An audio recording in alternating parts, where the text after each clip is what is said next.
హరే కృష్ణ. కృతకర్మ కృతకర్మ క్షయో నాస్తి.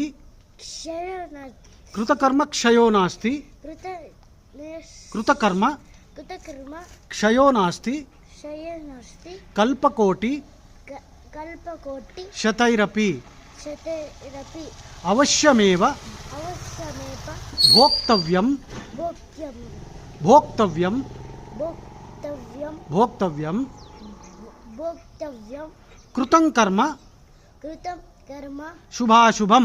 శుభాశుభం. इसका मतलब ఏంటి? इसका मतलब है చేసిన పనులకి కృతకర్మ క్షయో నాస్తి. ఆ పనులు తగ్గిపోవు, ఉండకుండా పోవు, దాని రియాక్షన్లు తప్పదు, భరించాలి గౌరవంగా. కృతకర్మ క్షయో నాస్తి కల్పకోట శతైరపి. ఎంత టైం పాస్ అయినా సరే దాని రియాక్షన్ నీకు తప్పదు. అందుకనే మంచి కర్మలు చేయాలి, శుభాశుభం అన్నిటినీ భరించాలి. మంచి పనులు చేస్తే కృష్ణుడు సంతోషిస్తాడు, దొంగ పనులు చేస్తే కృష్ణుడు